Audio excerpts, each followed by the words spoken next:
Welcome everybody to this discussion meeting at Arundel House.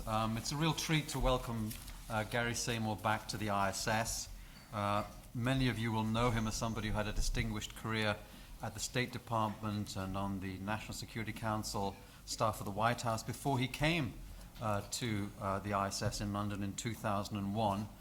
Initially a senior fellow for non-proliferation, in which role he produced a large body of work and the Institute's initial series of strategic dossiers on non-proliferation issues, and he subsequently additionally became Director of Studies until 2005, when he went to Chicago to become Vice President at the MacArthur Foundation, one of the largest grant-making and philanthropic organizations in the US. And that's the sort of job that guarantees you permanent and instant popularity with all staff members of think tanks and universities.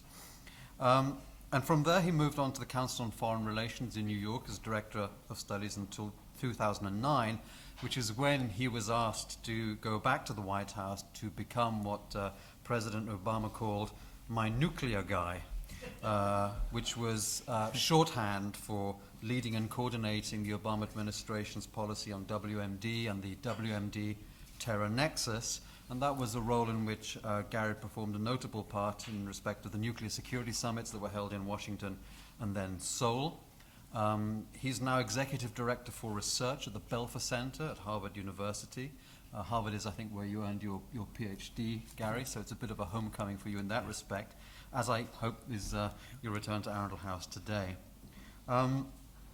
The timing of Gary's trip to London is propitious in the sense that January has been a very important month for nuclear policy. January the 16th was implementation day for the Iran nuclear accord, paving the way for sanctions relief and the progressive normalization of Iran's economic relationships. The need for verification and inspections will be a continuing one, however, and the jury remains out in respect of the wider geopolitical benefits or otherwise of the deal. Meanwhile, January the 6th was detonation day in North Korea. Of what? It's not precisely clear, but probably not the fully fledged hydrogen bomb claimed by Pyongyang. Be that as it may, the detonation showed the continuing centrality of a nuclear weapon in respect of deterrence in North Korea's national strategy, as well as the hope for extraction of some strategic rents from its neighbors to allow for its economic survival. So in his talk of initially about 15 minutes or so, Gary's going to provide a bit of a diagnosis and a prognosis for each of these problem cases, and then he'll take questions from the floor. So Gary, thanks very much. I look forward to hearing what you've got to say. Well, thank you very, Adam. It is great to be back at IISS and back in London. As Adam said, he's asked me to do a twofer, both Iran and North Korea. And as I thought about it, it really makes sense to discuss the two together because they have been the two cases that were the dominant focus of President Obama's non-proliferation policy since he took office. And in both cases, the administration pursued a very similar strategy, what you might call dual-track strategy or coercive diplomacy, where the U.S. sought to negotiate an agreement to limit the nuclear programs of North Korea and Iran, backed up by economic and political pressure and implicit military threats. The strategy was the same, but the outcomes have been completely different. In the case of Iran, the strategy was successful. Whatever you think about the particular details of implementation day, the strategy that the Obama administration pursued did produce the result that they sought to achieve: limits on Iran's nuclear program, additional monitoring in exchange for sanctions relief. In the case of North Korea, the strategy has completely failed.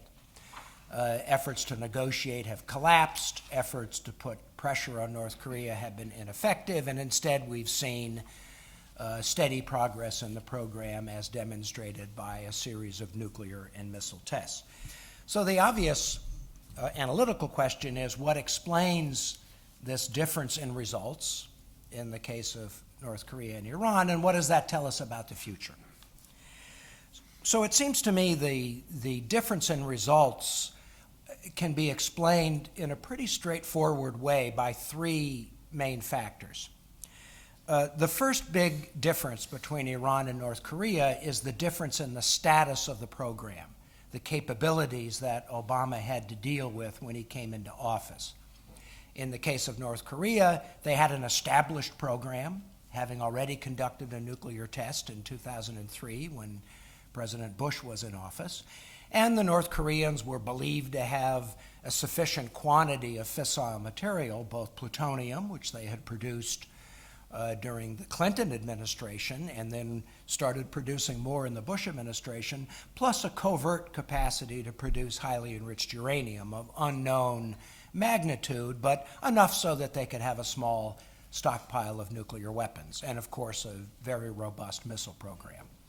In the case of Iran, it was quite different. It's true that when Obama came into office, the Iranians had basically mastered primitive centrifuge technology and had installed about 3,000 machines, but they didn't have any quantity of weapons-grade material on hand, nor did they have any immediate pathway for producing large amounts of weapons-grade uranium without triggering the risk of an American or an Israeli military attack. The approach that the Iranians took, and with which Obama dealt with early on in the first term, was to try to build secret enrichment facilities, in this case the Fordow facility, which was exposed and early on in the Obama administration and taken away as an option for Iran.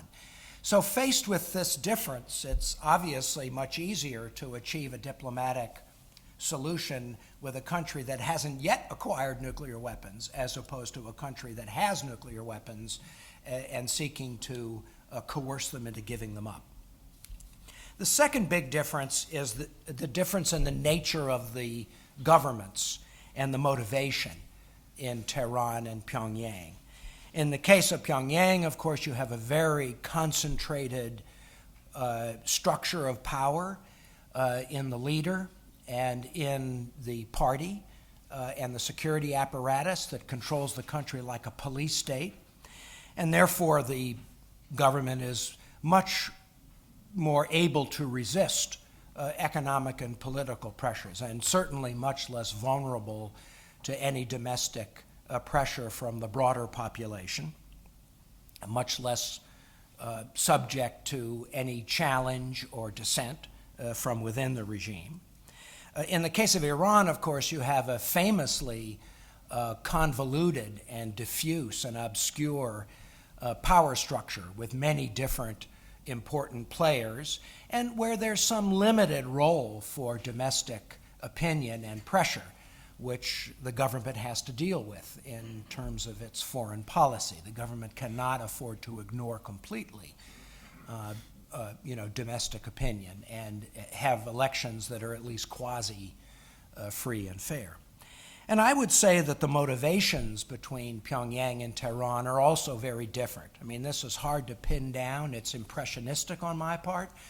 But in my dealings with the North Koreans, I've always felt, and North Koreans have said to me, that from their standpoint, having nuclear weapons is an existential necessity, that the only way North Korea can survive against the pressure and threats from external enemies, first of all the United States, but also China and Japan and South Korea, is to have a nuclear capacity. It's the only way they can deter and fend off external pressure. I think Iran, the motivation is much more ambiguous and convoluted.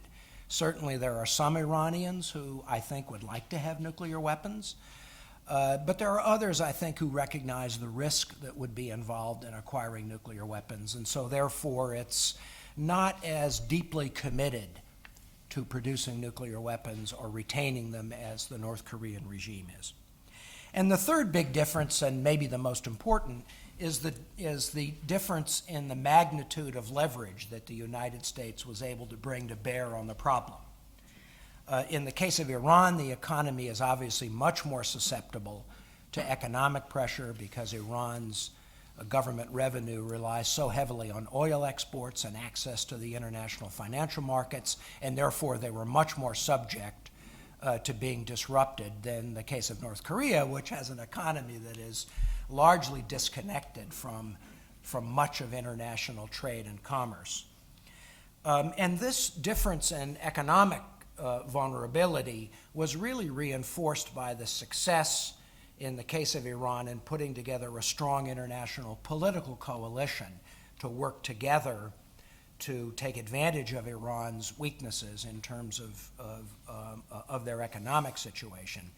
And I want to, in particular, mention the importance of the U.S.-European cooperation in working together to put economic and political pressure on Iran. But also, I think Obama and the Europeans deserve credit for bringing the Russians and the Chinese into a strategy in the P5+1 that clearly recognized the importance of using pressure in order to coerce Iran to accept limits on its nuclear program. And all of the big powers had a common interest. Even though they have very different relations with Iran, they all clearly had a common interest in trying to prevent Iran from acquiring nuclear weapons as a top objective of their common foreign policies. In the case of North Korea, the situation is very different. As I said, the economy is much less vulnerable and susceptible to economic sanctions, and to the extent that sanctions are imposed, the government is much more able to resist them.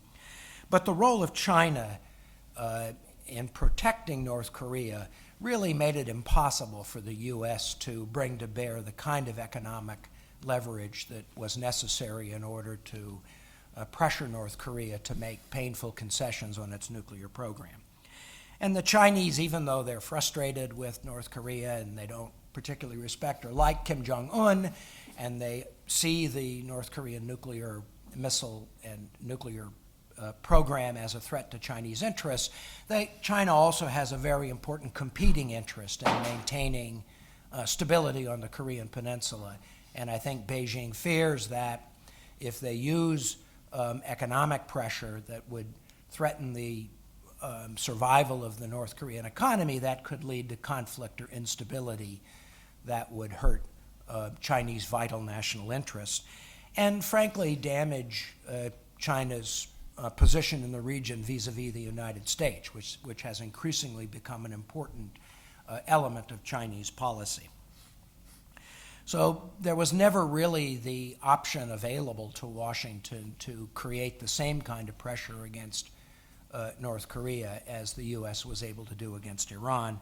And finally, in terms of the leverage that was available, the U.S. military option is much more credible in the case of Iran than in the case of North Korea. In the case of Iran, the U.S. was very confident it could destroy the known nuclear facilities, and we believe those were the known facilities were the ones that really counted. And the U.S. and its allies were in a much better position to withstand any potential Iranian retaliation.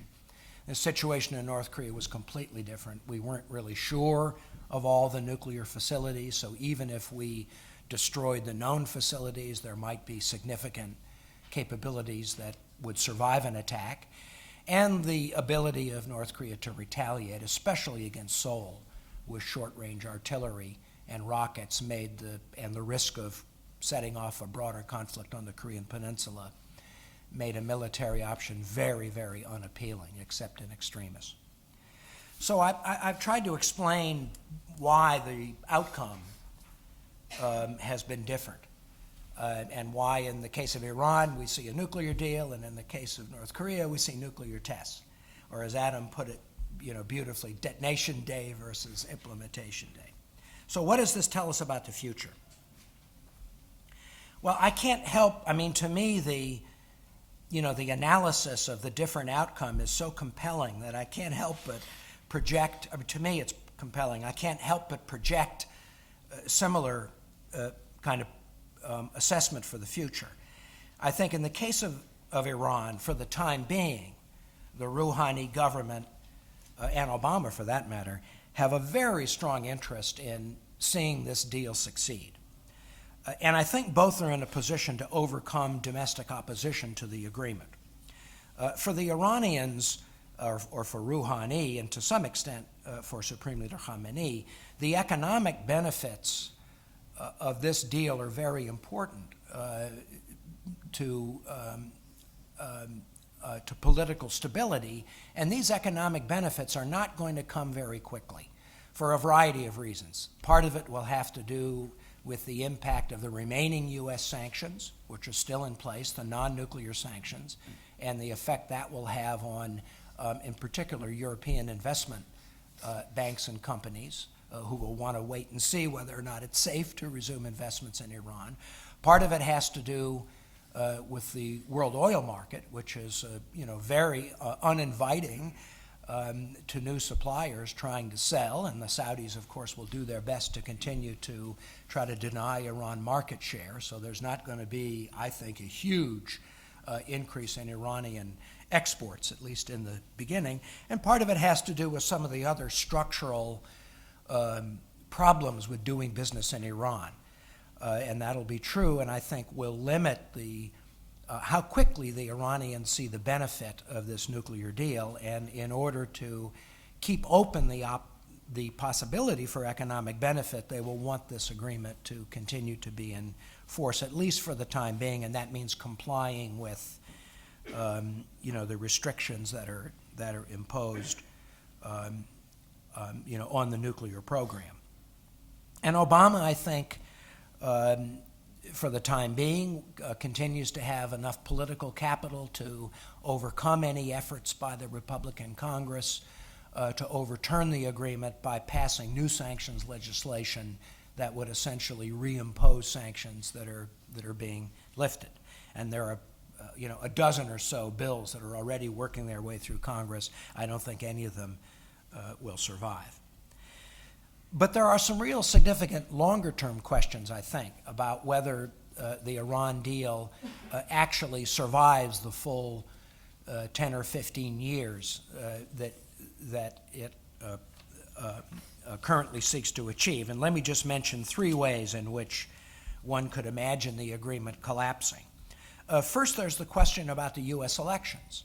As I said, the Obama administration has a very strong interest in protecting this agreement. It's not clear that the next U.S. administration will have the same interest. In fact, of course, the Republican candidates have expressed great hostility to the agreement.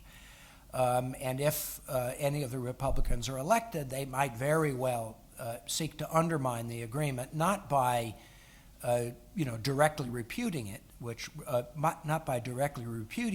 which I think would not be the smart way to do it, but by executing existing U.S. sanctions and by imposing new sanctions against Iran for non-nuclear activities, which would undermine inside Iran support for the agreement.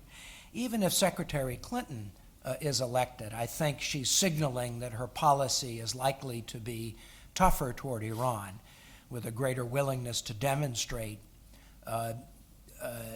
U.S. willingness to punish Iran for non-nuclear activities that the U.S. opposes, including ballistic missile tests and support for Hezbollah and so forth, and as part of Secretary Clinton's interest in patching up relations with traditional U.S. friends and allies in the region, like Israel and Saudi Arabia. I think there'll be an inclination to take actions that the Iranians will see as hostile. A second area where the agreement might collapse is over time Iran might be tempted to cheat on the agreement.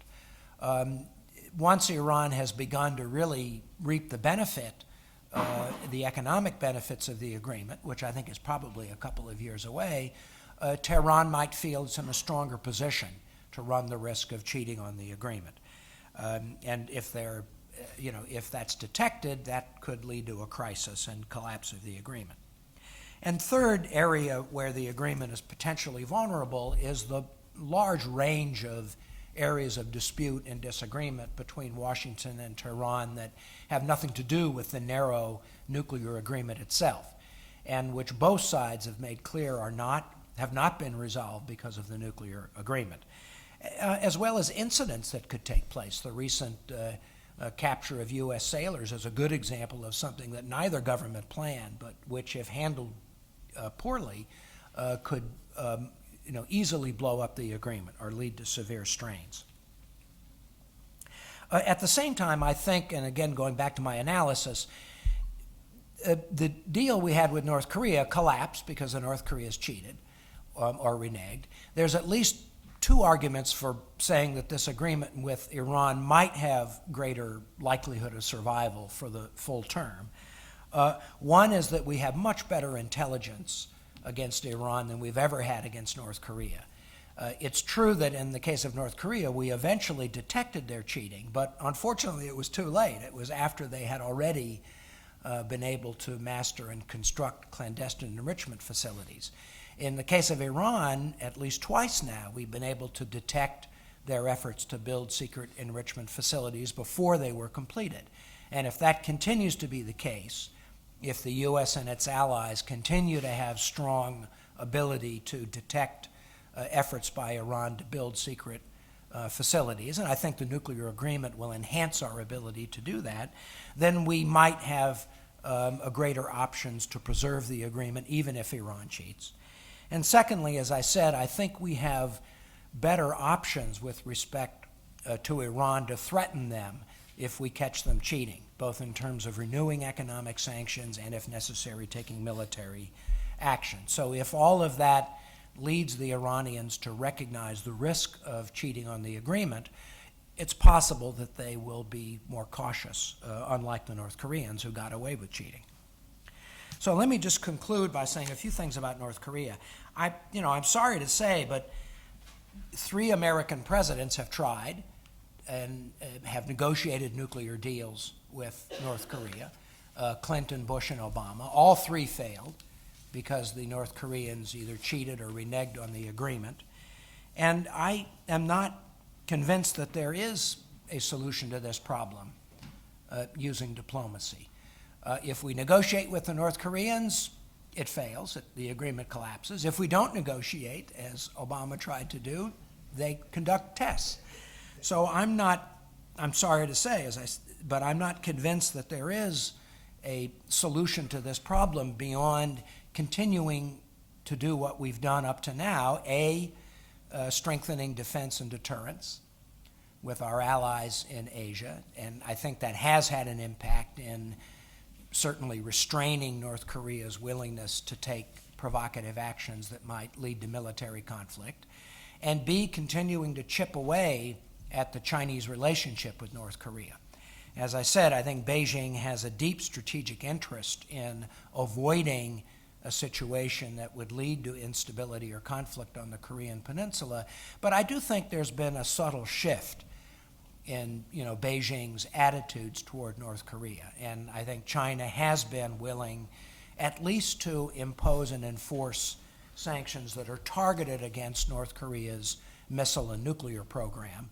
And that's a step toward broader sanctions that Beijing might be willing to use as a way to deter or punish North Korea if it continues to act in ways that damage Chinese interests.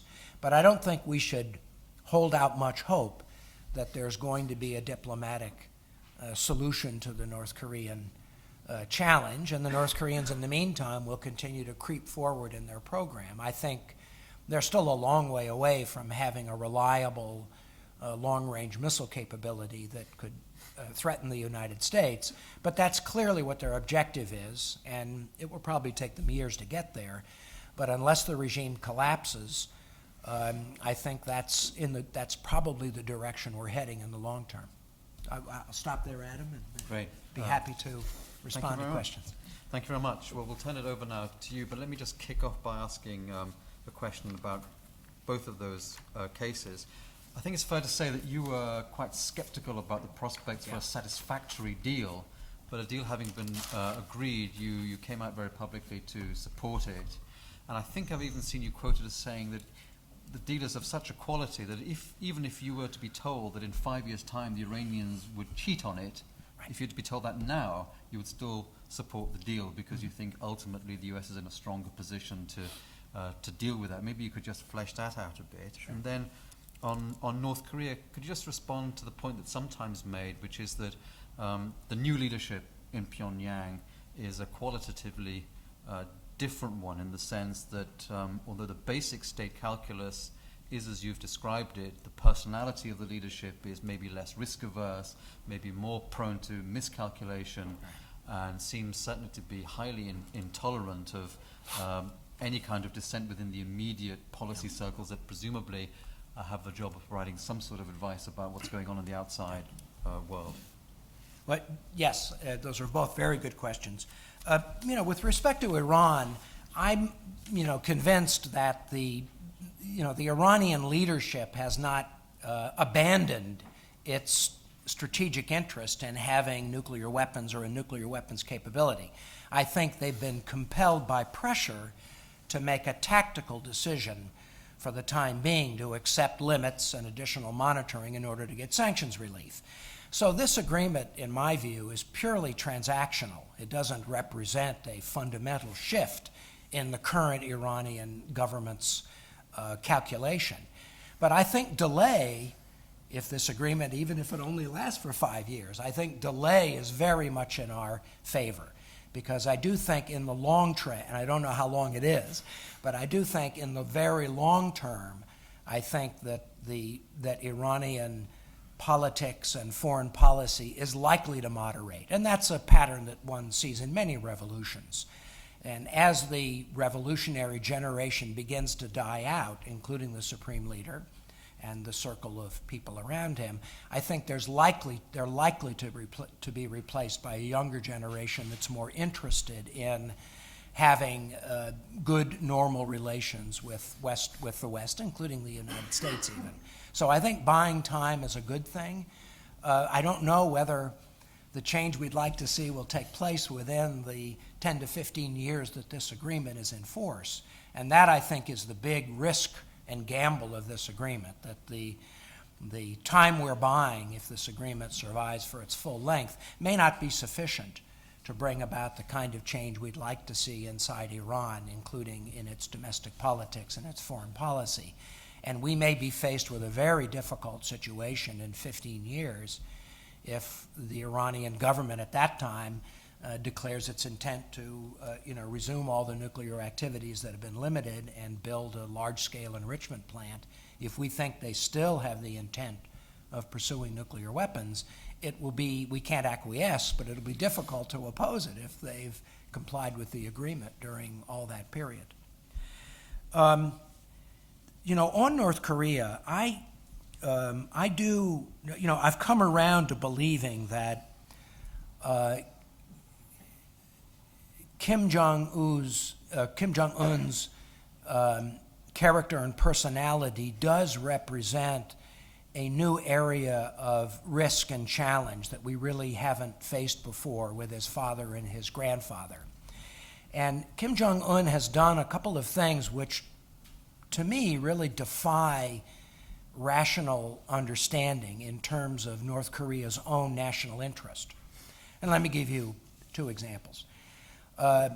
North Korea, after a long torturous period, North Korea and the United States reached agreement on a very modest nuclear agreement called the Leap Day Deal in February 2012. And in the agreement, the U.S. provided modest food assistance, and North Korea agreed to suspend nuclear activities at its declared nuclear facility, Yongbyon, and not to test nuclear weapons and long-range missiles.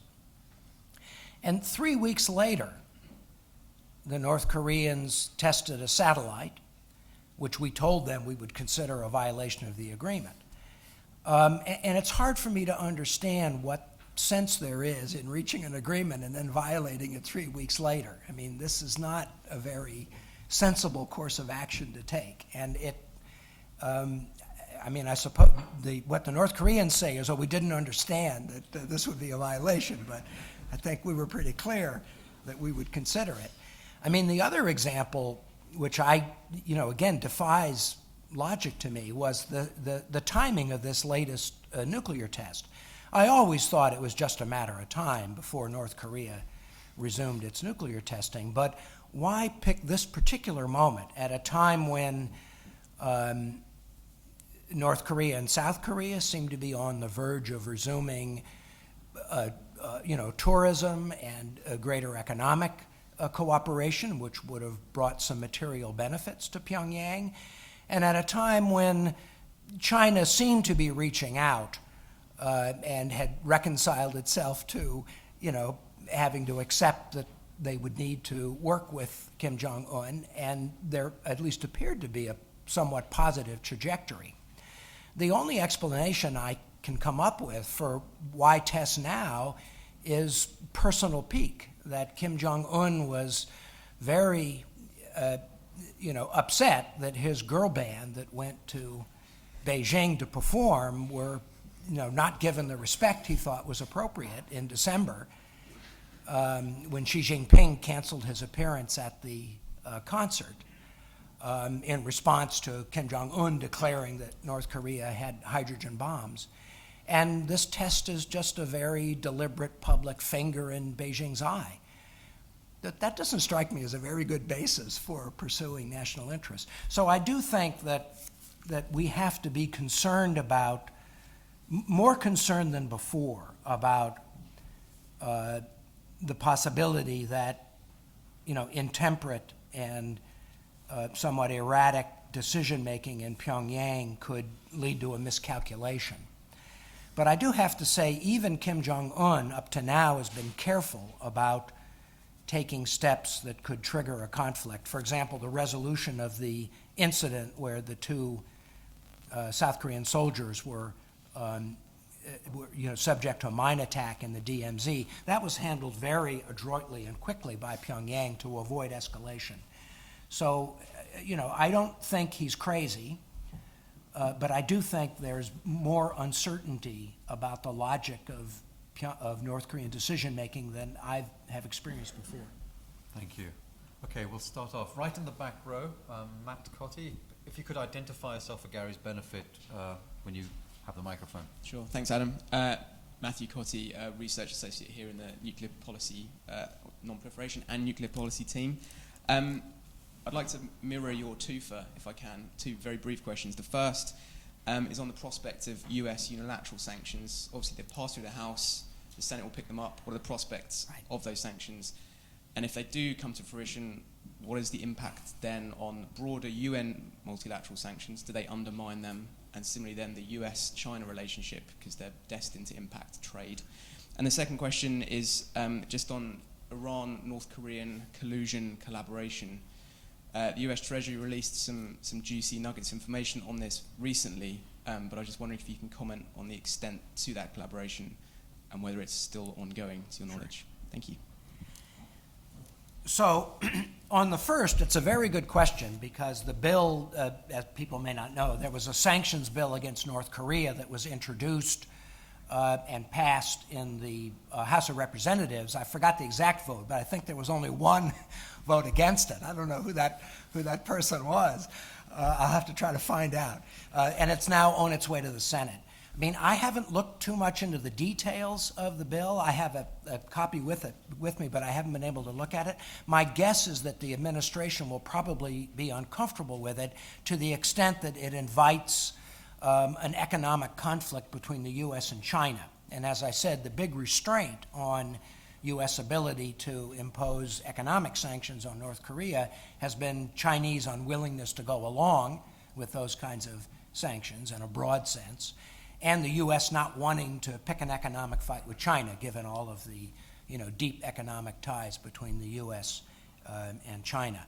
So my guess is that the administration will either try to modify the bill so that it's targeted against North Korean entities and individuals who are engaged in support for the North Korean nuclear and missile program, which I think the Chinese will support, including making sure that Chinese banks and companies don't deal with those identified individuals. Or if necessary, they'll try to bottle it up in the Senate. I mean, the Senate has very different rules of procedure from the House, and the administration has many more options to sidetrack or modify legislation that they don't like. I think it'll be very interesting to see what comes out of the UN Security Council. And we've gone through this diplomatic dance, several times now, where North Korea conducts a test, the U.S. and China sit down and work out language of a new sanctions resolution. Everybody knows how the game is played. The U.S. always put forward a draft, which we know China will find objectionable because it will impose broad economic sanctions on North Korea. And the Chinese come back and they propose ways to water the sanctions legislation down, and the two sides eventually come up with an agreement which the rest of the UN Security Council endorses unanimously. So that same diplomatic dance is being played out in New York right now. And I think over time, the Chinese have shown increasing willingness to support limited economic and targeted economic sanctions against North Korea, and my guess is they'll do the same this time as well.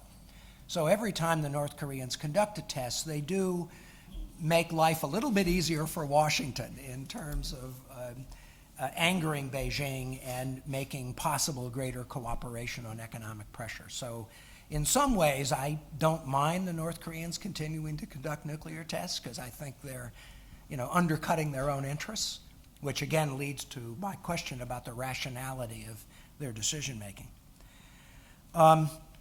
You asked about North Korea and Iran. I think that the real heyday of cooperation between North Korea and Iran was really more than 20 years ago, in the early 90s, when the North Koreans provided Iran with very substantial assistance and production facilities to build ballistic missiles, as well as copies of the missiles themselves. My impression is that the cooperation has tended to be on the decline for some time now, and in some ways the Iranians have actually surpassed the North Koreans, especially in solid fuel missile development. I'm sure there's still some cooperation, probably spare parts and some technology for ballistic missiles and so forth, which is in part the basis for the new sanctions. But my guess is that it's probably a less important part of the relationship, and I think the Iranians are basically independent in their missile program. They still have to buy bits and pieces from around the world. And this, by the way, this will be an area of continuing tension in the implementation of the nuclear agreement. As I'm sure most of you know, for 7 years, the new UN Security Council resolution imposes a ban on trade in missile-related commodities. And the Iranians have made it clear they have no intention of honoring that ban. That as far as they're concerned, they don't accept that as legitimate, and they'll continue to try to buy missile technology and materials in spite of the UN Security Council resolution. And I have no doubt they'll try, and I have no doubt we'll catch them, and that will lead to sanctions against those individuals and entities, which could be another source of strain for the nuclear agreement. Thank you. Cho Kong in the third row on my right. Thank you. Just wait for the microphone. Yeah. Great. Thanks, Adam. Dr. Seymour, you point to the Chinese support for the North Korean regime as being more circumspect these days. Is there any scope for a more ambitious cooperation between the US and China to, one, corral the North Korean nuclear program, and two, to act jointly should one day the North Korean regime implode? One would think that this would be critical for stability on the Korean Peninsula. Thank you very much. I think there is limited scope for greater U.S.-Chinese cooperation against North Korea to restrain its nuclear and missile program, because both Washington and Beijing have a common interest in trying to limit as much as they can North Korea's advances. And the Chinese in particular, I think, recognize that North Korean nuclear and missile tests damage Chinese interests because they create a justification and rationale for the U.S. to deepen its military presence and relationship with Japan and South Korea, and in particular to proceed with missile defense. I mean, it'll be interesting to see whether Seoul decides to accept the proposal that the U.S. has on the table to deploy the so-called THAAD system in Korea, which of course China doesn't like at all. So I think China has, as I said, has an interest in working with the U.S. to try to limit, to deter North Korea from carrying out tests. But I think the North Koreans have figured out that so far anyway, China has not been willing to use all of its economic muscle, and in particular the kind of sanctions against food or energy trade that would really pose a severe threat to the North Korean economy. I would love to see the Chinese send a strong message to North Korea, which I think they're capable of doing, of limiting food or energy trade in a way that would warn the North Koreans that they're approaching a point where it could really break Beijing's patience. And will be interesting to see whether China does that now in the face of this latest action. The broader question you raised about whether the U.S. and China, and for that matter South Korea, can talk about how to deal with a collapse scenario, I think it's very important. I think it's extremely difficult. I mean, there have been a number of conversations between Beijing and Washington about collapse issues, and obviously both sides would, have a strong interest in managing the situation so there wasn't, any broader conflict, and managing that instability. It's a tough issue, I think, especially for the Chinese, because if it became known that they were, in the eyes of Pyongyang, they were conspiring with the Americans to manage a collapse of North Korea, that would not be very, beneficial for what are already tender relations between China and North Korea. But I think in a broader sense, I think China, is at the end of the day committed to trying to sustain North Korea. Maybe they'd like to see it under a different leadership. But I think for right now, China does deeply fear that a collapse would lead to a unified Korean peninsula that would basically be friendly to Washington, because it would be dominated by Seoul. And the Chinese would see that as weakening the overall balance of power vis-a-vis the United States in Asia. So for the time being, I think the Chinese are pretty committed to preventing North Korea from collapsing and being absorbed by South Korea. Not that I think there's a prospect of that happening. Unfortunately, I think North Korea probably is going to survive for quite some time. I'm sorry to say, I'd love to see it disappear, but I don't think that's likely to happen anytime soon. Gentleman in the second row, right by the wall. Just keep your hand up to the... Hi, Norman Dombey, University of Sussex. Good to see you again, Gary. Hi, Norm. I'm just going to ask about North Korea. First of all, how advanced is the centrifuge program? I haven't seen anything. Secondly, on the test, it's very unlikely that they tested, in my opinion, a hydrogen bomb as understood by the US or UK, namely a bomb along the lines of the one designed by Ulam and Taylor back in 1951. But there are several alternatives to that which you can call a hydrogen bomb. For example, the first Russian hydrogen bomb, Soviet hydrogen bomb designed by Sakharov, was not a hydrogen bomb in the sense of Ulam Taylor. So is there any evidence that the North Koreans have a heavy water plant? Is there any evidence that they make tritium? Is there any evidence that they enrich lithium? Thank you. Thank you. Well, those are all good questions, and I want to respond by emphasizing how ignorant we are about North Korea's nuclear program. I've seen a lot of, I think, wild speculation in the press about boosted fission devices and this kind of thing. I don't know any basis on which, one could speculate. I mean, all we basically know, we can, hazard a guess based on the estimated yield, which is based on seismic signals.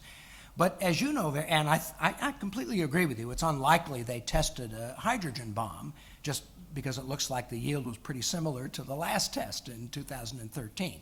So the, logical assumption is that it was another another simple fission device.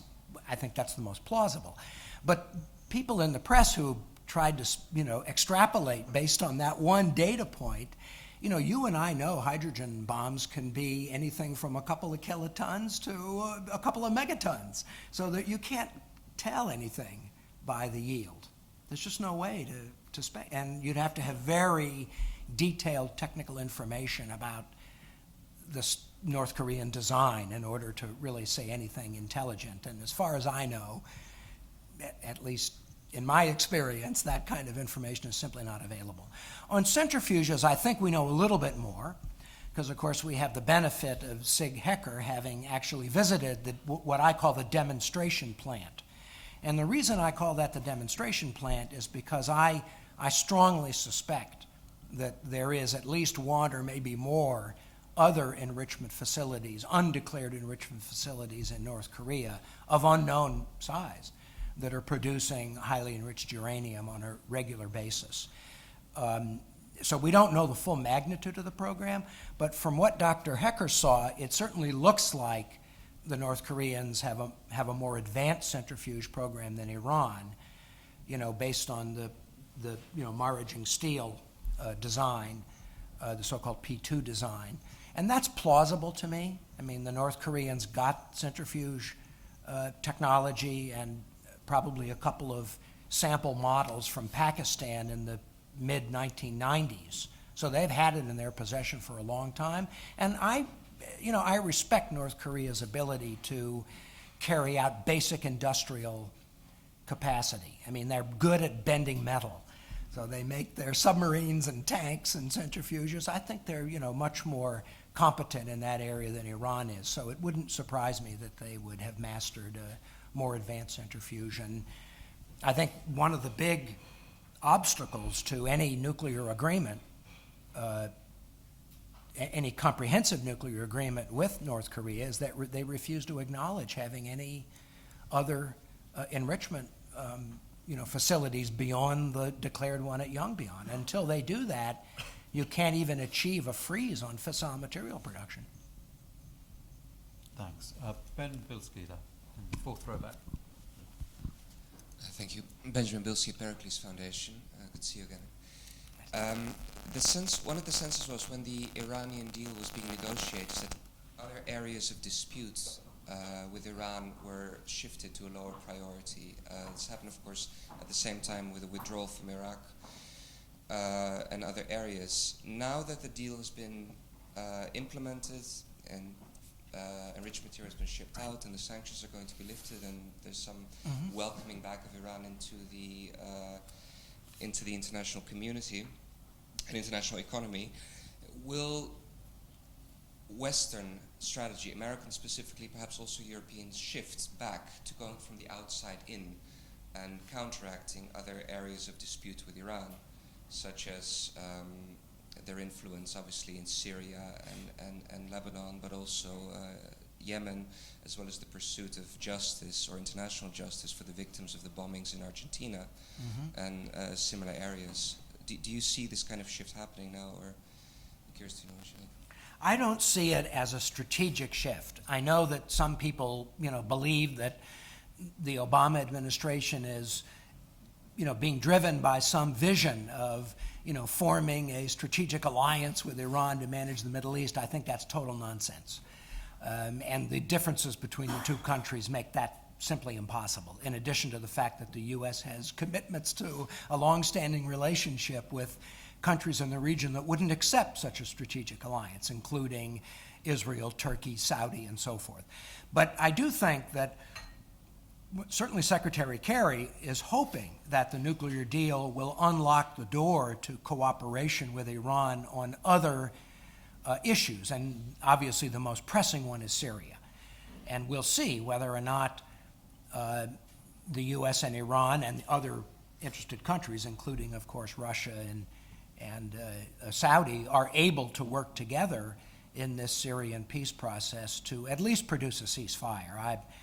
I think it may be hoping for too much to get a real political settlement, but that'll be the early test of whether or not that kind of benefit can be achieved. I think to the extent that in its remaining year in office, the Obama administration is able to show that the U.S. and Iran can work together on areas where we have limited common interests.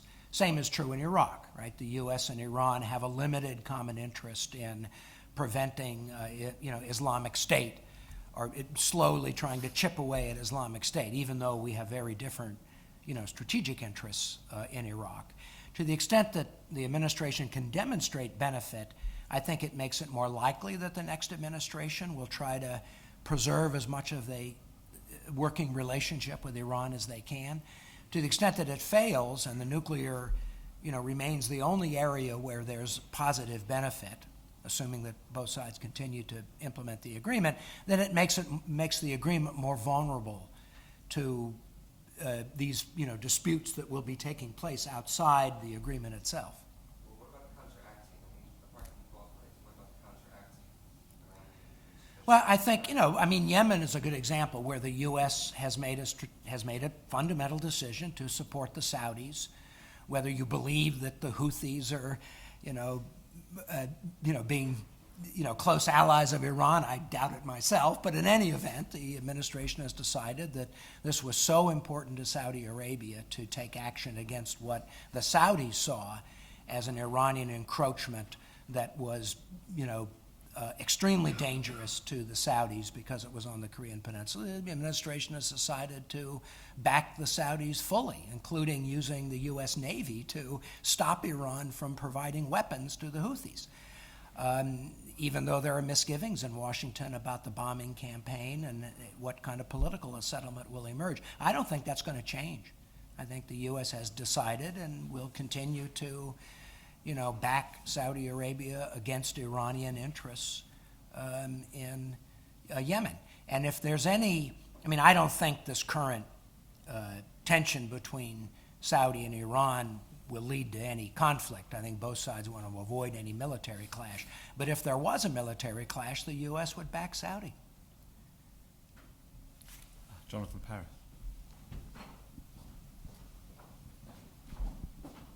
Jonathan Paris, member of the Institute Consultant to the U.S. government. Hi, Gary. Just picking up on the previous questions.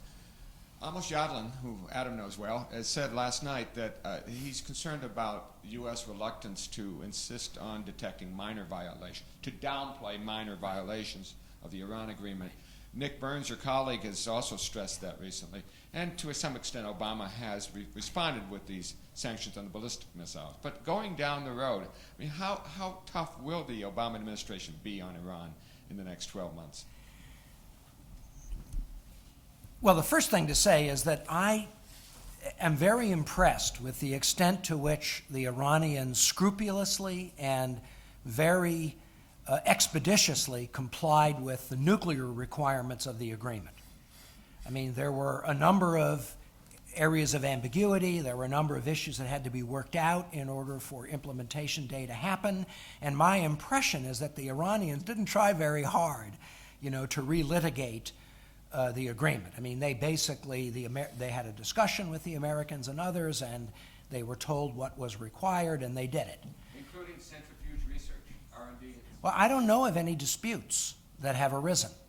If disputes arise, then they'll have to be addressed. But up to now, I would say the Iranians have, really, gone and done exactly what was required. And my guess is that at least in the near term, they're going to want to avoid these kinds of, they're going to want to try to work out, and there will inevitably be areas of ambiguity and dispute or uncertainty. This is bound to happen in any complicated agreement.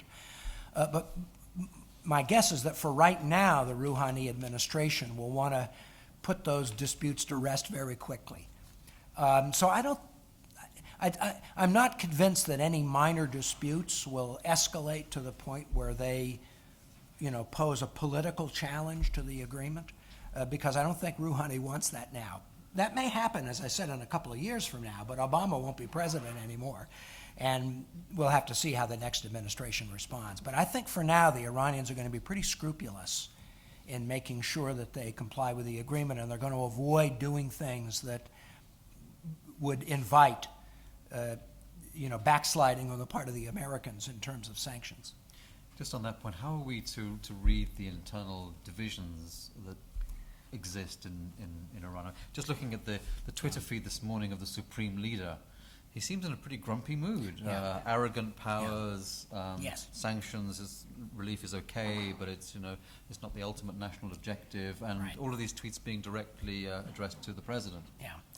Well, that's, one of the reasons why I think this agreement is so fragile is that, basically we have forced Iran to swallow a very bitter pill and to accept a nuclear agreement which contains concessions that are directly contrary to red lines that Khamenei publicly proclaimed.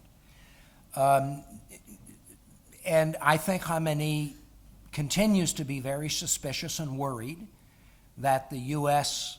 Has aspirations to undermine and eventually overthrow the Islamic Republic, and will try to use this agreement as a Trojan horse to increase American influence through a variety of nefarious means, including purely cultural. And he's trying to, like anybody, he wants his cake and he wants to eat it too. So he wants sanctions relief, but he doesn't want all the dangerous baggage that comes with it. And my guess is that everybody will be watching the Majlis elections to see whether or not the nuclear agreement, or to what extent the nuclear agreement benefits Rouhani and his associated political parties. And there may be some modest improvement in the balance of power in the Majlis. Not that it matters very much, but my guess is that Khamenei is going to be very careful to contain the benefit that the president will get out of this agreement, because he is, I think, nervous about the potential that this agreement could lead to political changes inside Iran that he opposes. And I think all the sort of harassment and arrest of American Iranians who were visiting Iran and looking into business opportunities, I think that's a strong signal that's being sent that on one hand Iran welcomes relief, but when it comes to Americans, please stay away. Okay. We have time for just two more questions, and we'll take the gentleman on both sides of the aisle here. I think you both wanted to ask a question. Starting with you, sir. Was it you? Yeah. Thank you very much, Dr. Sim.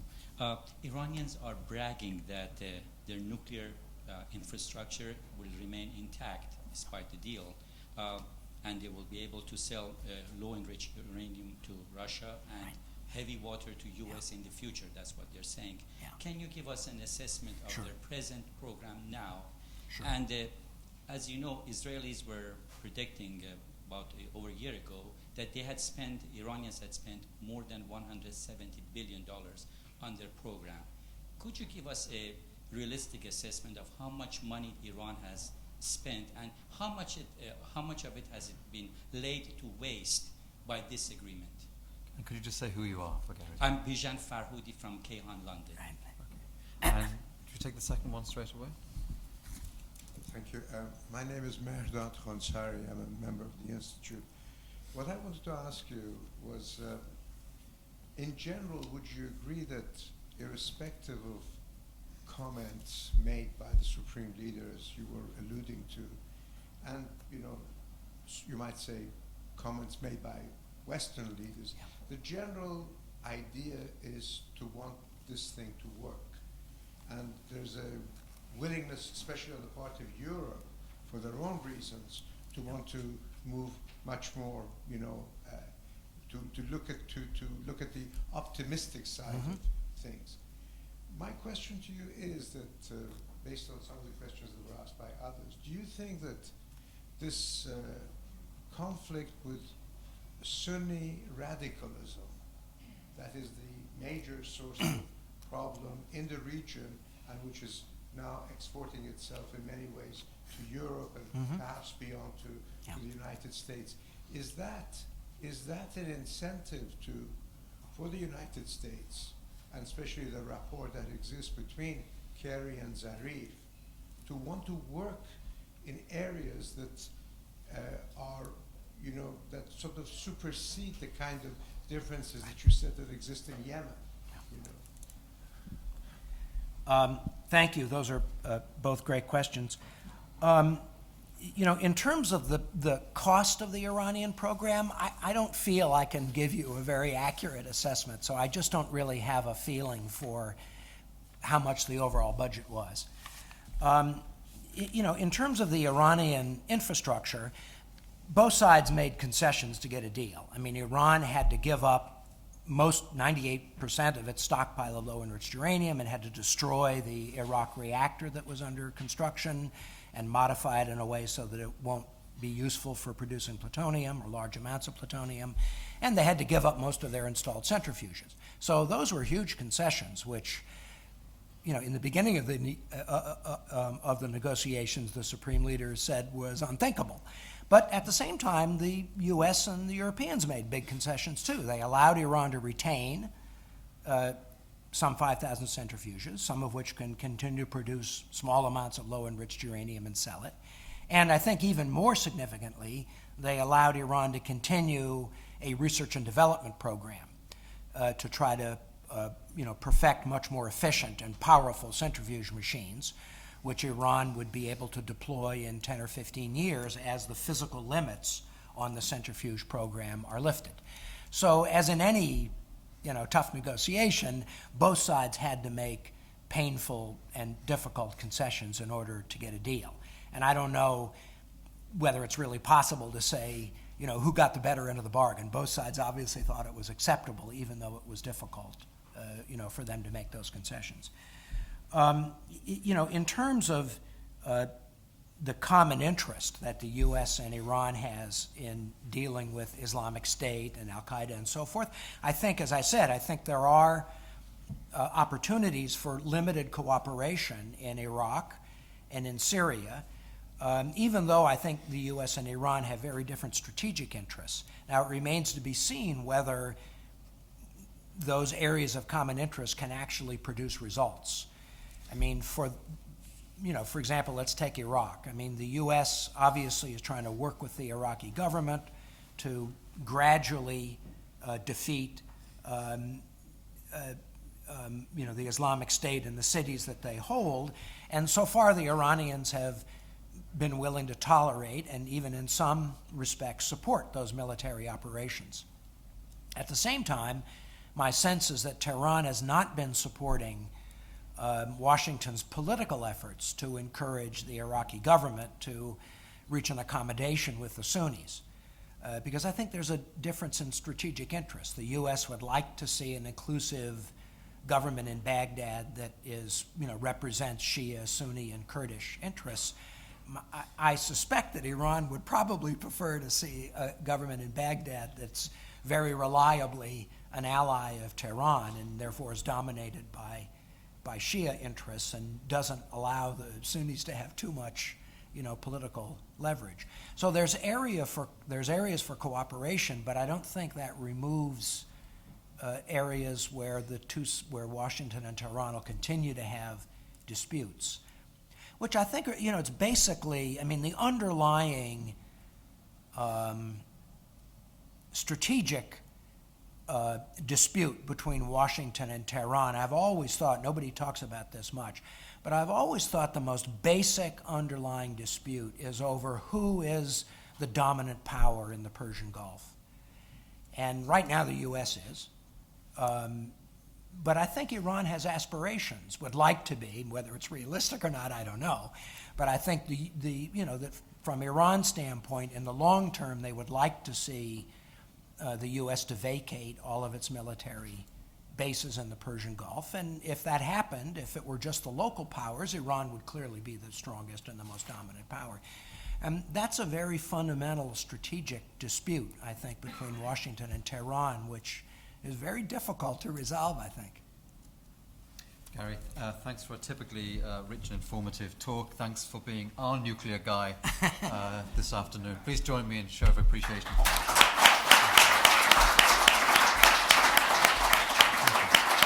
Thank you, as always. Thank you.